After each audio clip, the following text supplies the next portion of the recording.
As mentioned before, the adjudicants, which we just mentioned, in the viruses.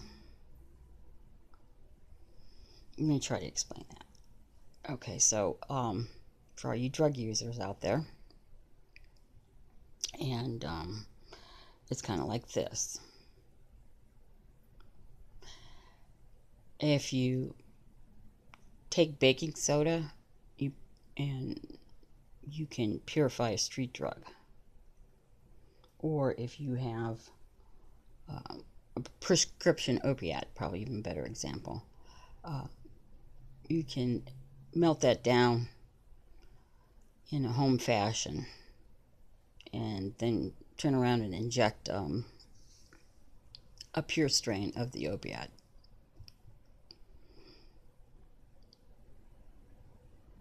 And for people who understand cars, you add octane to your car, what happens? So when you add these adjuvants to the vaccine, plus an immune suppressing agent, the viruses have a perfect environment for each of them to grow. Remember, there's like 4 or 5 of them. You have Ebola, the swine flu, bird flu, avian flu, all working in your system now, finding a spot to set up shop to take over. And at some point in time, they're all going to meet. They're either going to cannibalize each other, and the strongest survives of viruses, or with these added substances,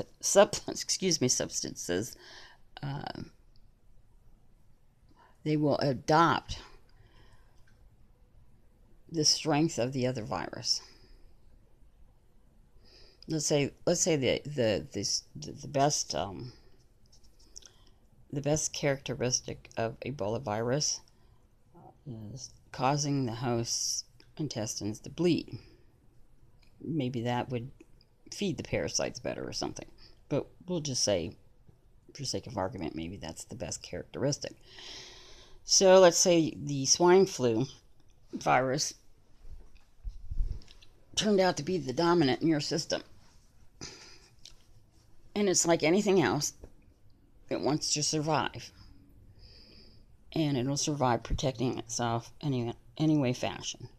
So it will take on the characteristic of that Ebola virus and kill off what it doesn't want. So that's what's happening, and that's what's going to happen if you allow them to force vaccinate. And by adding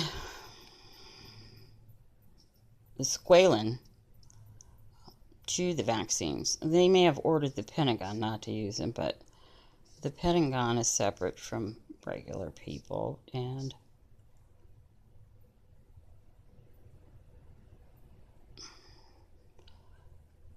drug companies that supposedly serve regular people. Excuse me, somebody was knocking on my window. I got distracted. And notice, I'm going to say this again. And these things were already happening, and they've been happening over the few years, so you know this report either has to have some truth or is truthful to the best of the person's knowledge who created the report in 2009. Criminalizing those who refuse to vaccine, wavering people's rights, using the American people as vectors.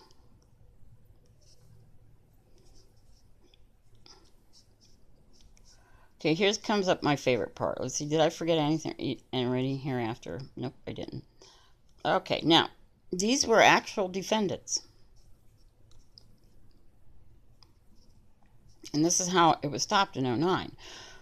But let me point out, 2019, take the 19 and turn around to 91, and your numerology, gematria, baloney will fit the 91 years since the Spanish flu deadly virus.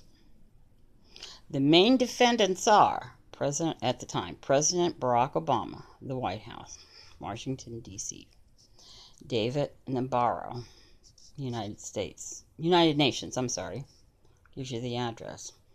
In case you don't know it, 760 United Nations Plaza, New York, 10017. Dr. Margaret Chan. I believe she's still with who? These are all the people. This is the rabbit hole, okay? Just in case you didn't get it. This is the rabbit hole. Part of the rabbit hole. Dr. Margaret Chan, World Health Organization, Avenue Appia, APPIA 1211, Geneva 27, Switzerland. Kathy Sibilis, Secretary of Health and Human Services. I'm not sure. She's probably not there anymore because it's a Republican thing, but you can bet, place your last dollar and win that whoever her successor is part of the plan, part of your death.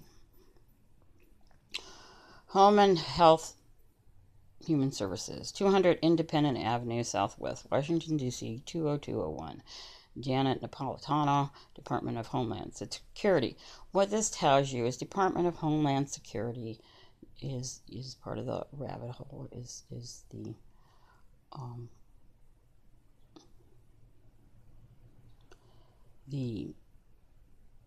needle of the injection,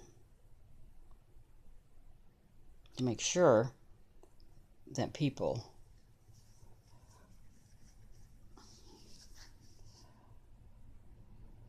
take their injection, put a gun to your head, it's a bullet or the injection. Probably should take the bullet. It leaves better evidence. But then again, they'll probably just burn. And it won't matter at that time anyways, and we're almost at that point. It's because they have the media, and people are going to be dying from these forced vaccinations, and they're going to call it, whatever they're going to call it, Disease X. They already have a name for it.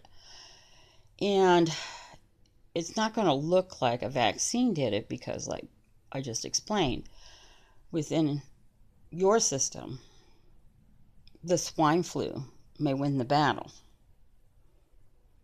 In somebody else's system, it might be Ebola. In someone else's system, it might be the swine or avian flu. And the other person, and the next person, may just have a new disease because it was morphed, because the winning parasite took on characteristics and strengths of the other deadly disease. Okay, let's go on. Dr. Margaret Hamburg, Commissioner, Food and Drug Administration, 5600 Fisher Lane, Rockville, Maryland, 20857. Robert Parkinson, CEO, Baxter International. Baxter International, headquarters in Deerfield, Illinois, USA. Daniel Vasella, CEO of Novartis International AG, CH-4002, Basel, Switzerland. Chris Weinbacher, CEO of Safani Aventis, 160-180 Avenue de France, 7500 Paris, France. Andrew Whitty, CEO, GlaxoSmithKline, PLC, 1 Franklin Plaza, Philadelphia, PA, 19101. Paul Swingva, I don't know how to say that, CEO, Novavax. No, sorry, couldn't help. Novavax. 9920 Bellward Campus Drive, Rockville, Maryland, 20850. Now take note of this. He's dead, but they've taken its place. And for all of you who think that it's not the entire families that are part of this, it's the entire families. And a matter of fact, I think it's a Rockefeller. It might be a Rothschild, because I'm going to be doing posting a video on it. He has the, for lack of a better term, and this is not meant to offend anybody, but he has the Jesus look with the beard and the hair. And I call your attention to my pet coat. I don't want to get on that off on a tangent on that subject, but there's a movement in the UK with the birth of the designer baby. Well, I can't even sit with this straight face. The designer baby with Meghan Markle and Harry, the red-headed bastard child of Prince Charles. Test tube, designer baby. And say that again. Genetically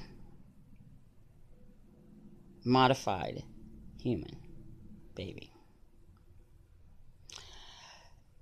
Okay, that wasn't the movement. I'm sorry, I got on a tangent. The movement is that there are paintings showing up of Meghan Markle like the Virgin Mary with the halo behind her.